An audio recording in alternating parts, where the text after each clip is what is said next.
Hola a todos, bienvenidos a Filosofía de Película, yo soy Oscar. Vamos con un repaso de las noticias de estos últimos días, donde desde luego la cumbre de la OTAN de Madrid 2022 va a tener un lugar central, pero no es lo único que ha estado pasando en el mundo, así que vamos con otras noticias primero. Argentina y la República Islámica de Irán se han postulado como miembros del BRICS.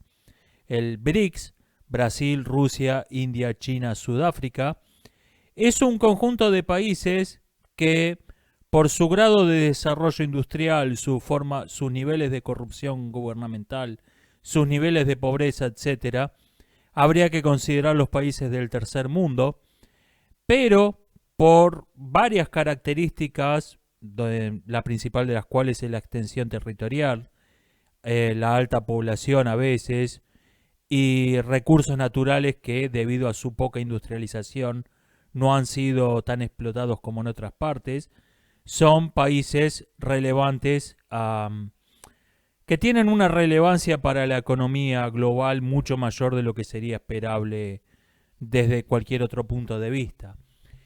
Esto se enmarca en un contexto de un mundo en guerra, vamos a llamar a las cosas por su nombre, en donde varios países, Rusia y China sobre todo, están tratando de crear un sistema económico mundial alternativo al que tiene su eje en Estados Unidos y el Reino Unido.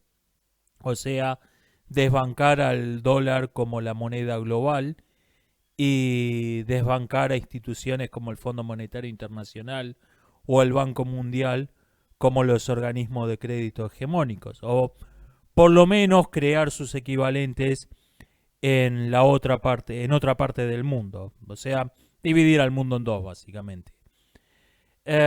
Por cierto, pasaría a ser el grupo BRICSIA si esto se concreta. En el plano militar, Rusia ha avanzado por tierra en la guerra de Ucrania, pero se ha retirado por mar. Las tropas rusas abandonaron la isla de la Serpiente en estos días y se espera que los ucranianos la recapturen en los próximos días. De momento, la isla de la Serpiente es tierra de nadie. Esto tiene una importancia propagandística muy fuerte. La isla de la Serpiente fue capturada por los rusos en los primeros días de la guerra. La tomaron por sorpresa, había solo 13 ucranianos en la isla. Y se volvió famosa este hecho porque les dijeron que se rindieran y los ucranianos les respondieron que se fueran a tomar por el culo.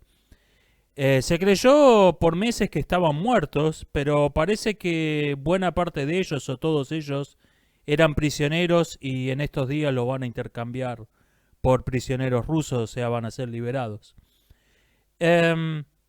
Pero también tiene una importancia práctica esto, porque la captura de la isla de la Serpiente es un paso para liberar un corredor entre el puerto de Odessa y el mar de Mármara, que no pueda ser atacado por los rusos más que por aire o usando submarinos, porque sus barcos no se podrían acercar a la costa porque quedarían al alcance de la artillería enemiga. O sea, no es que quedaría, no es que romper el bloqueo sería un paseo por el campo, sería algo análogo a lo que era cruzar el Atlántico durante la Segunda Guerra Mundial. O sea, muchos barcos van a ser hundidos, pero ya deja de ser imposible, deja de estar totalmente bloqueada Ucrania.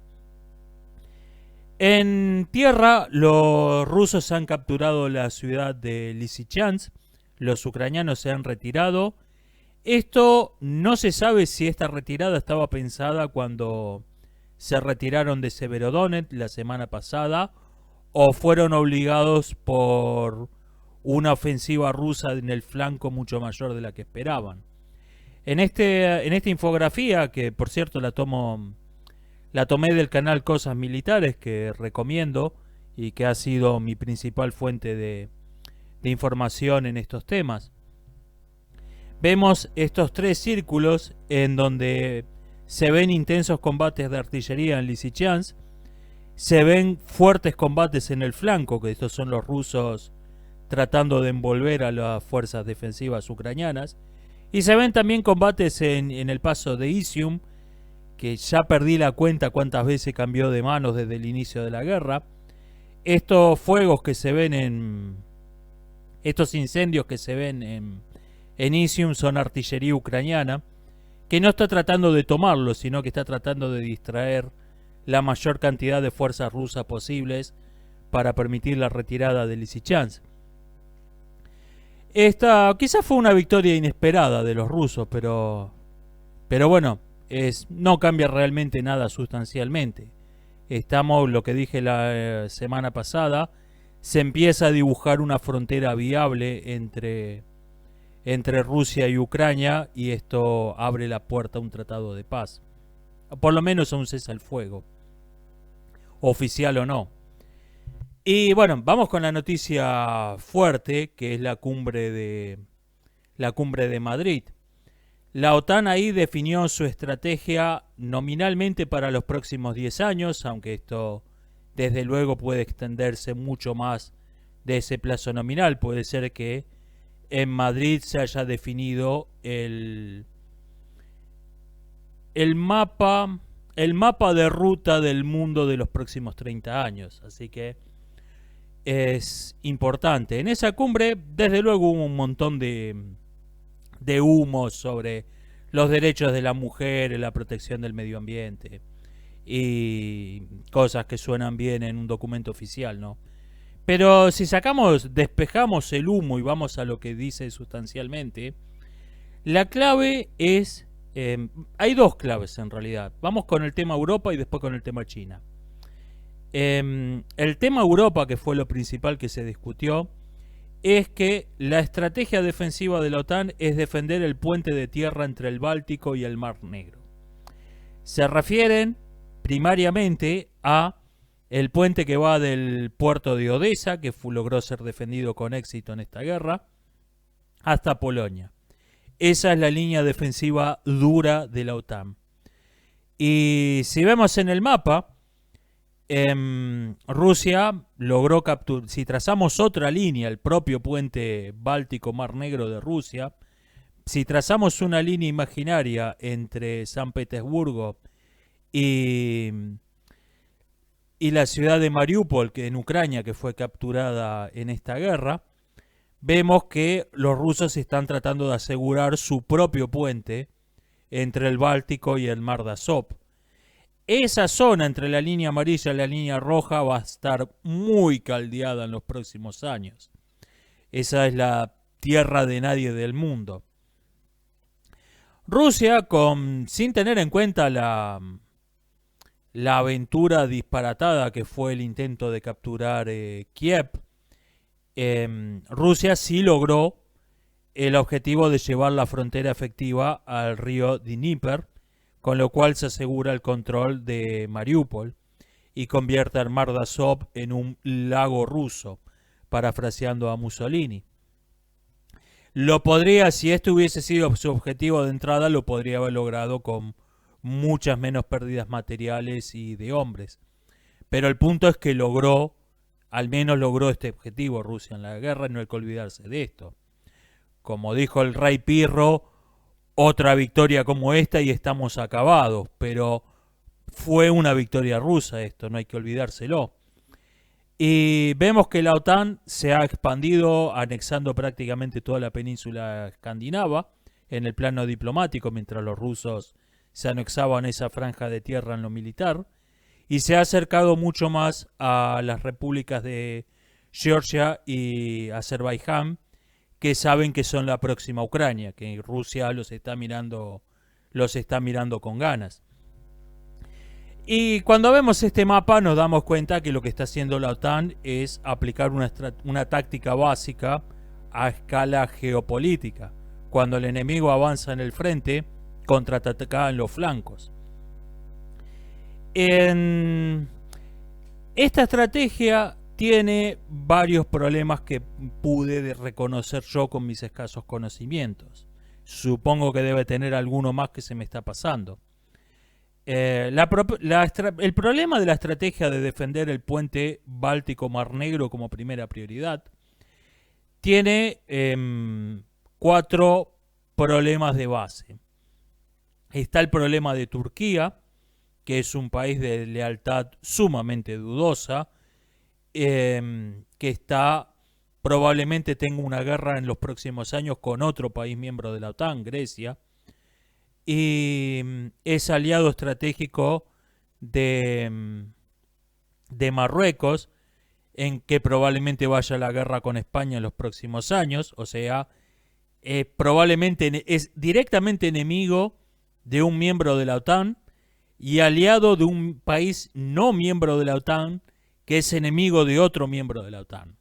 O sea, es un país de lealtad sumamente dudosa y además no cumple con la cláusula democrática de la OTAN, porque aunque es una democracia de papel, es de hecho un régimen autocrático.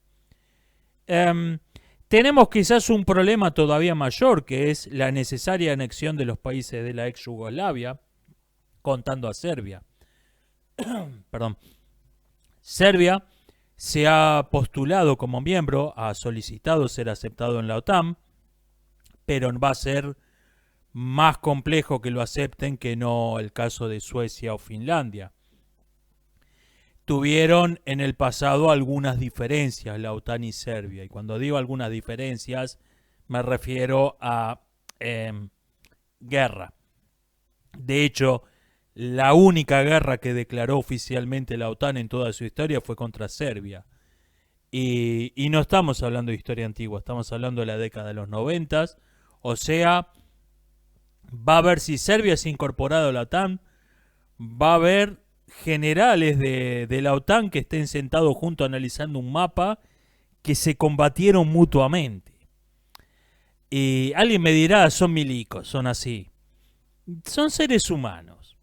Esas cosas no te las olvidas, nadie se las olvida, nadie las perdona. Esto va a ser sumamente problemático.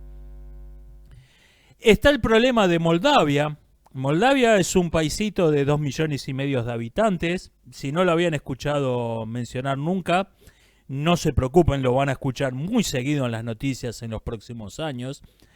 Que está entre Rumania, es una ex provincia rumana que se independizó y pacíficamente de Rumania, en la frontera sur de Ucrania, siendo que la clave del plan defensivo de la OTAN es defender el puente Odessa-Polonia, y esto queda al noreste de Moldavia. Moldavia no puede seguir siendo independiente. O sea, no es que no puede seguir existiendo como un país soberano. Va a tener que incorporarse a la OTAN, le guste o no. Y esto va a ser visto por muchos países rusos o prorrusos como un acto de imperialismo, como una expansión de la OTAN, y por una vez en la vida van a tener algo de razón. Moldavia va a ser un serio problema que todavía no explotó, pero es una bomba de tiempo que está ahí esperando a que explote. La incorporación a una liga militar, por otra parte, es un problema intrínseco porque Moldavia es un estado neutral de acuerdo a su constitución. O sea, la neutralidad moldava es política de Estado. ¿Qué quiere decir esto? Si vos en el Parlamento de Moldavia, Moldavia es una democracia, si vos proponés una guerra, te apagan el micrófono. Es inconstitucional y es ilegal. El ejército moldavo existe únicamente para defender el territorio. Entonces, la anexión a una liga militar entra en clarísima contradicción con su constitución. Esto va a ser un serio problema. Moldavia va a ser un serio problema. Cuando termine Ucrania, Moldavia es el próximo capítulo. Y tenemos también una cosa que no se dijo porque sonaba feo, pero uno la puede inferir por lógica, que Lituania, Estonia y Letonia, que son 3 halcones de la OTAN, son 3 de los que tienen la postura rusa más dura, son sacrificables. O sea, No es que los vayan a entregar sin pelear, no es que no los vayan a defender, pero llegado el caso, no, su pérdida no afecta, si caen en manos enemigas, no afecta a la estrategia de base. Y esto ningún ningún soldado va, ningún militar va a decir, no, bueno, tenemos que jugarnos entero a defender un país que no afecta la estructura, la estrategia de base. Esto va a crear divisiones internas. Yo creo que hay 5 escenarios posibles en la guerra que viene, y ya creo que conviene aclarar que no estamos hablando de si va a haber guerra, sino de cómo va a ser la guerra. Ya pasamos la etapa del si va a haber, si el mundo se dirige a la guerra. El mundo está en guerra. Voy a analizar en detalle el que considero el escenario más probable, que es la Guerra Fría. ¿Por qué creo que este es el escenario más probable? Porque el conflicto de Ucrania puso en evidencia las divisiones de la OTAN entre los halcones, que están dispuestos a todos, y las palomas, que quieren un conflicto limitado, un conflicto local en Ucrania, y no ir más allá. Y una guerra fría es el punto medio de ponerlos a todos de acuerdo. Es el punto medio en que pueden estar de acuerdo todos. Por eso lo creo el escenario más probable. Esta guerra fría se va a consistir en guerras locales por proxies, o sea, guerras locales donde una superpotencia va a apoyar un bando y la otra al bando contrario. Ucrania pasaría a ser el primer conflicto de este tipo. Seguirían probablemente Moldavia, probablemente Mali, probablemente Georgia y Azerbaiyán, probablemente Ucrania varias veces.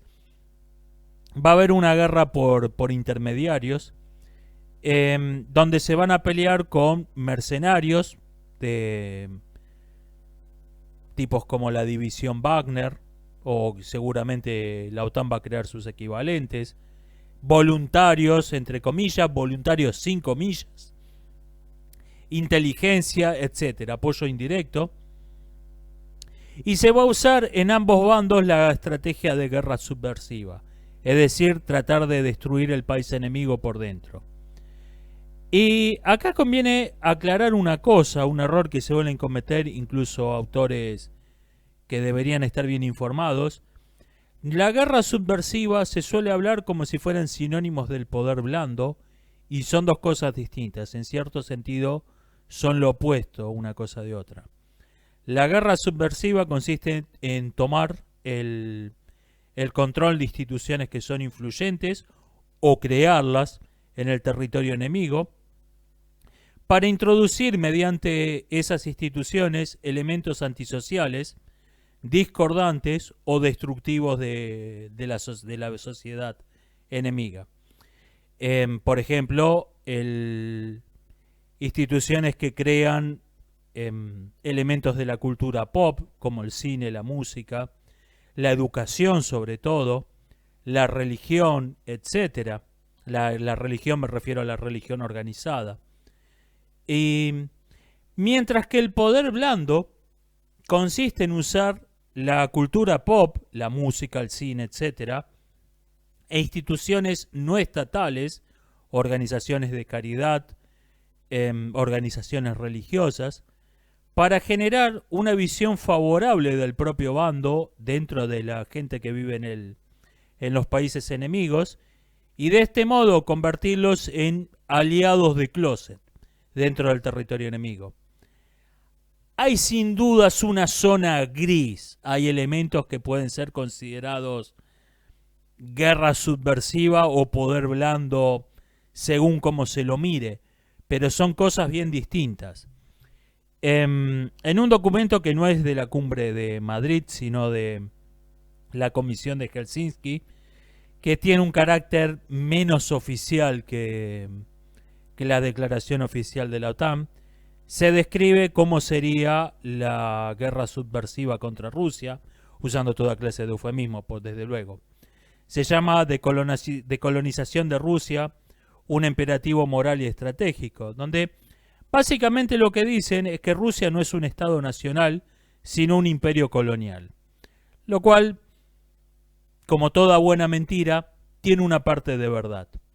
Dicen que Rusia es una pseudo nación, un pseudo estado multiétnico, creado por la expansión de un grupo homogéneo racial y religiosamente. O sea, por medio de la expansión de grupos eslavos cristianos. Repito, como toda buena mentira, tiene una parte de verdad esto. El punto es que lo que van a hacer con el pretexto de decolonizar Rusia, y esto otra cosa que vayan preparando los oídos porque lo van a escuchar mucho, el discurso del anticolonialismo, el decolonizar Rusia, es utilizar elementos nacionalistas dentro de Rusia para destruir a Rusia. En la guerra subversiva contra Occidente, organizada sobre todo por el KGB, aunque han tomado la posta otras organizaciones, lo que hicieron fue invocar superficialmente los valores occidentales de la libertad, la tolerancia y la diversidad de estilos de vida que son considerados igualmente válidos. No hay el modo de vivir obligatorio y único. Pero esto se usó únicamente como fachada, como disfraz, para introducir con esa fachada, introducir de facto una dialéctica marxista de opresores y oprimidos, el discurso marxista de la igualdad, y que el único modo en que se pueden realizar los valores de la libertad, la tolerancia y la diversidad es mediante la destrucción de la civilización que inventó esos valores. De modo similar, la campaña subversiva contra Rusia va a usar lo mejor que tiene Rusia, que es su patriotismo, como un arma lo va a convertir en un arma para destruir a la propia Rusia. El discurso va a ser algo así como, en la superficie, en la fachada hipócrita, el patriotismo es algo muy bueno y tenés que estar listo para hacer cualquier sacrificio por tu patria. Es un discurso que superficialmente encaja perfectamente, por ejemplo, con cualquier película rusa de los últimos años. Pero lo que le van a añadir es, sí, pero tu patria no es Rusia, vos no sos ruso, vos fuiste colonizado por Rusia. Este va a ser el modo de convertir lo mejor que tiene Rusia en un arma para destruir a Rusia. Y en cierto sentido uno dice, bueno, que les den un poco de su propia medicina, pero a los rusos era hora. Pero realmente esto es muy superficial y no es un buen síntoma que el mundo occidental esté usando las armas de la Unión Soviética. Me recuerda lo que le hace decir Homero a Ulises: cada uno pelea con las armas que le dieron los dioses. Y si Occidente hoy está peleando con las armas del KGB, con las armas de la Unión Soviética, es porque los dioses le dieron las mismas armas que al KGB, que a la Unión Soviética. Tenemos el hecho de que Occidente esté usando la estrategia de guerra subversiva, nos muestra una civilización que necesita recurrir al engaño y a la manipulación como armas, porque la verdad ya no seduce. Para tener poder blando, tenés que seducir. O sea, el poder blando consiste en, mirá, nosotros vivimos así. ¿Querés imitar nuestro estilo de vida? Pero para esto tiene que seducir. Ejemplos de poder blando en la historia tenemos a Atenas, al Imperio Ateniense, tenemos a Roma, tenemos a Gran Bretaña y por último tenemos a Estados Unidos. Esos imperios se basaron más en la seducción que no en las armas. El que no seduce, el que no inspira admiración, el que inspira desprecio, en cambio, necesita engañar, necesita ocultarle al enemigo sus verdaderas intenciones, porque si le dice queremos que seas igual a nosotros, la respuesta va a ser Dios libre y guarde. Y esto también requiere una censura organizada que permita que la misma gente que está predicando el nacionalismo racial y el nacionalismo religioso en Rusia, condene eso mismo, condene esos mismos en sus países de origen, del mismo modo que el KGB organizaba a todas las organizaciones de homosexuales en Occidente al mismo tiempo que torturaba y asesinaba homosexuales en Rusia. O sea, no es un buen síntoma. Va a haber los límites entre la guerra propiamente dicha y la guerra económica van a ser difusos. Tenemos, por ejemplo, si Azerbaiyán y Georgia se acercan más de lo que ya están a la OTAN, podrían realizarse obras civiles de rutas o transporte ferroviario entre el mar Caspio y el mar Negro, que volvieran obsoleto el canal Don-Volga ruso, o por lo menos fueran una alternativa al transporte marítimo. ¿Y esto qué podría hacer Rusia? ¿Que va a oponerse a que dos naciones independientes construyan un ferrocarril? ¿Qué puede hacer? O sea, entramos en esta zona gris donde la economía civil tiene una intención militar. Los otros 4 escenarios, me enfoqué en la Guerra Fría porque creo que es el escenario más probable. Los otros 4 escenarios son de guerra caliente, no hay que descartarlos. Y vamos en el orden en que los creo, del más probable al menos probable. El escenario más probable de guerra caliente es la Gran Guerra Báltica, donde los rusos lancen una ofensiva para tomar la península escandinava y cerrar el Báltico por el norte, y la OTAN contraataque en el continente. Este creo que sería el escenario más probable hoy. Otro escenario bastante probable es una operación Barbarroja 2.0, donde los dos bandos orienten sus mejores fuerzas en el continente y en la península escandinava la guerra se pelee con fuerzas secundarias y mayormente con tropas locales, con fuerzas locales, pero el grueso de las operaciones está en el continente, o sea, la Segunda Guerra Mundial de nuevo. Y después tenemos otros escenarios que considero muy poco probable, que son la ofensiva del Báltico, donde sea la OTAN la que desembarque de modo masivo en Escandinavia y lance una ofensiva contra Rusia por el norte y Rusia contraataque en el continente, o la Gran Guerra Escandinava, donde los dos bandos dirijan sus mejores fuerzas a la península y la guerra en el continente se pelee con fuerzas locales y secundarias.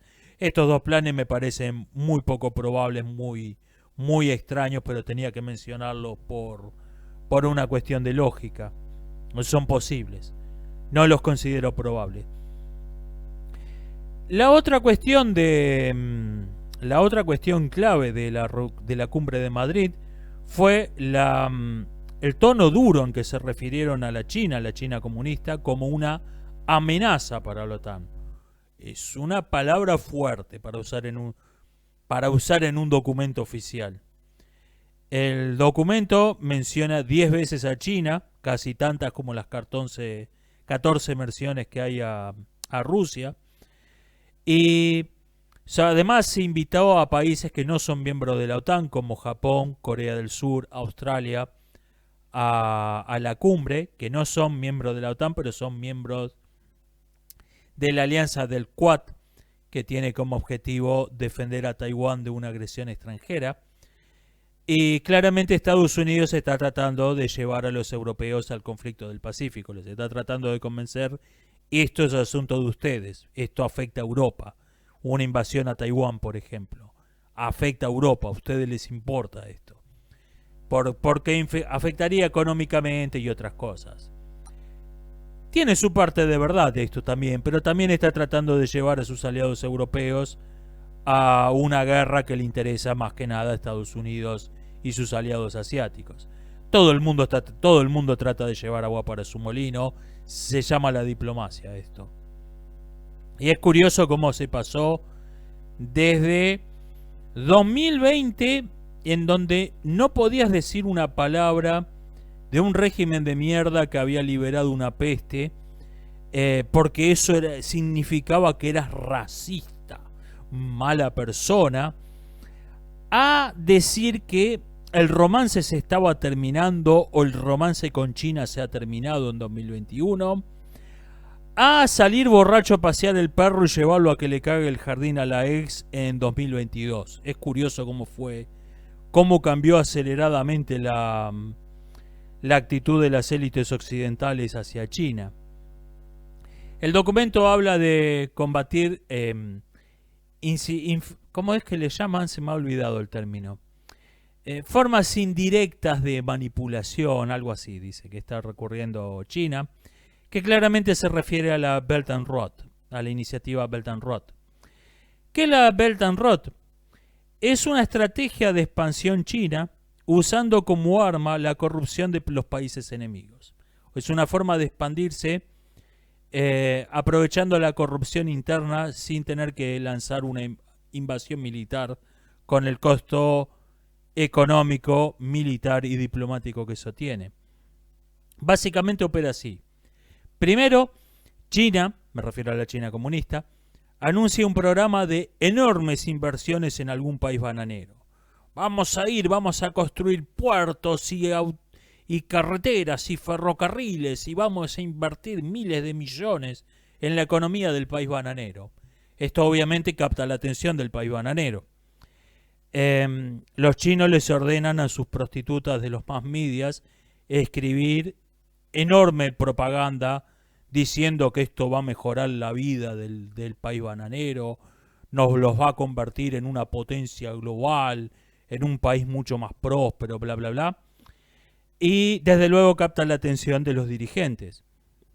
Los agentes chinos se visitan el país, reciben en China a los representantes del país bananero, y lo que hacen en esas reuniones es sobornarlo, en esto sí invierten millones, y o conseguir material para extorsionarlo, es decir, filmarlos, investigarlos, mandar al servicio de inteligencia que los investigue, de ser posible las dos cosas, sobornarlo y amenazarlo, y tener con qué amenazarlo. Por último, las inversiones prometidas desde luego jamás se realizan, esto nunca fue una opción, nunca pensaron hacerlo realmente. Pero para ese entonces, China ya ha convertido al gobierno del país bananero en, de hecho, una extensión un apéndice del Partido Comunista Chino. Y por lo visto, la OTAN se propone combatir de algún modo estas maniobras. Estas han sido las noticias de los últimos días. Estamos en tiempos difíciles y estamos entrando en tiempos todavía peores. Y veremos qué nos espera. Nos estamos viendo, hasta la próxima.